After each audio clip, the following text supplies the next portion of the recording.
This is the Altitude Daily Podcast. Everything you can't miss from today on Altitude Sports Radio.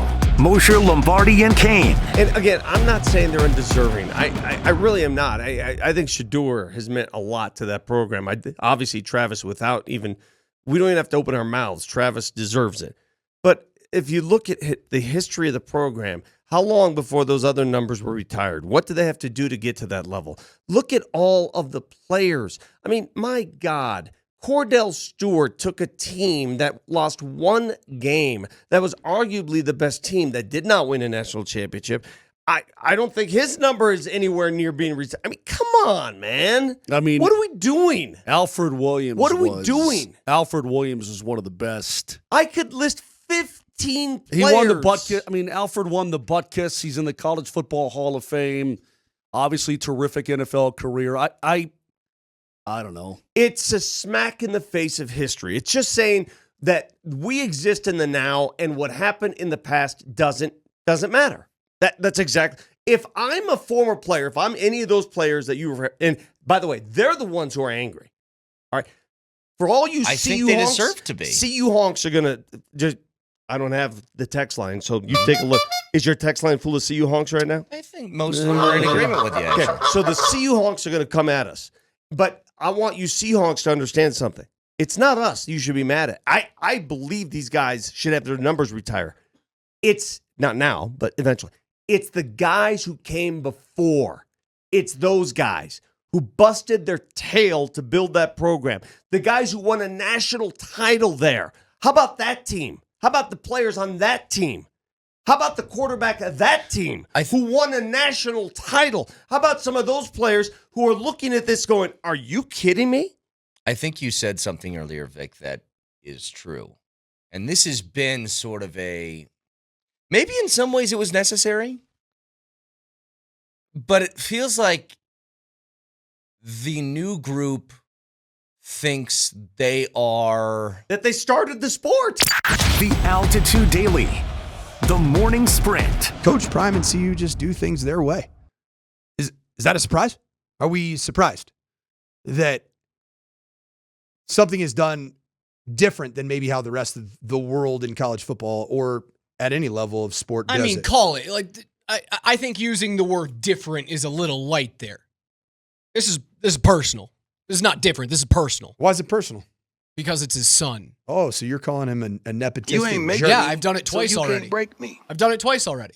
I don't think it makes him a bad coach. I don't think it makes him a bad recruiter or a bad promoter of the program. In fact, I think it has done amazing things for the program. The argument But yes, I've said it 3 times already. It's a it reeks of nepotism.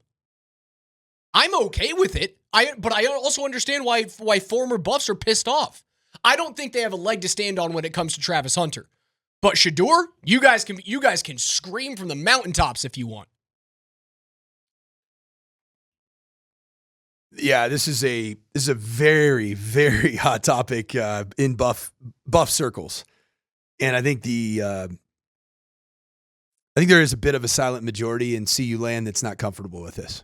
Just from texts that I've received. It's a small sample size, get it, but I think there's a lot of people that are not good with this decision-making process. I would just say this. If you're a CU fan, do you enjoy all the positive things that come with the Coach Prime experience? Then you got to take the good with the bad. And this is if you don't like it, if you think this is anti-tradition, if this is anti-respecting what came before, you got to understand, man, he's going to do things completely different, and he's going to do things his way. And you know what? He's calling the shots up there. And that's what's different. I told you at the beginning of the season with Russell Westbrook and the Nuggets that you had to take the ups with the downs of that roller coaster experience. When does the Dion experience become Westbrook? When does that roller coaster go, it's time to get off? Got to win, baby. Got to keep winning, baby. Got to win because they're about to retire the jersey of a player who, again, will be the highest quarterback ever drafted out of the university, who put up passing numbers that we've never seen before at CU. But his record's 13-12. It's a winning record. It's better than my Always career seeing the coaching. light, Coach. I love this. I love that So, from you. it's better than I really do. Certainly better than my career head coaching record at CU. The Altitude Daily. Columbus, Hastings, and DMAC. Watching Four Nations is so fun because, like, do you have to be friends with, like, Jordan Binnington? Or, like, do you have to, is that just pretend? Or, like, how does that, like, work, you know? Man, hockey's such a funny sport that way. I think, you hate a guy when you're playing against him, and as soon as you get in a room with him and get to know him and see what great people, what a great person that person is. There's multiple guys on that team that if you asked me 3 or 4 years ago, I would have said I could never be friends with that guy no matter what. And you walk into a room and you see how nice they are, how personable they are, how much they care.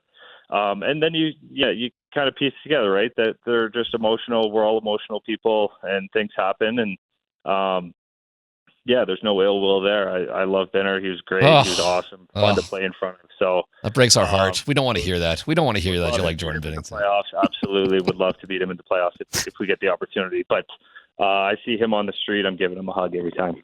All right, last one. Listen, I had to play with Bill Lambier for 2 years. We hate him still. Yeah. Go back and look at that guy. Last one. Why is Cale Makar, and how did he become the captain of the policeman of the Big Hat Patrol? Like, what happened that he's in charge of making sure everybody's wearing the big hat? Well, probably because he gets it the most, and we make him wear it. So now he's probably angry about that and wants everybody else to put it on since he had to. He probably won it the first 5 games or so of the season. But he literally is yelling at guys across the locker room. Like VC won it the other day. He's like screaming at him to put it on. It's kind of ridiculous. Yeah, I had to make him put it on the other day. Last week or so, he tried to get away without it, but I made sure to let him know. But yeah, he's a bit of a stickler. He was on me for wearing a different color shirt today for whatever reason. So it just depends on the day at which side of the bed he wakes up on. A superstitious guy. Hey, at least at Gabe, they gave him a cool cowboy hat to wear in his postgame. That was kind of cool. A cowboy hat up there with the Eagles. Gabe, Yeah, it's cool. You get different things every year, and guys think of different things. So I'll just ask it because it's funny. I'll just ask it because what the hell? Gabe going game 1 or not? Tune in and find out. There you go. All right, Devon, we appreciate it, brother. Good luck, man. We have the utmost confidence. We love you guys and can't wait to see what happens starting this weekend against Dallas, man. Good luck. Awesome. Thanks, guys. Appreciate you guys. All right. Cool interview, Devon Toews. The Altitude Daily. Kreckman and Lindahl.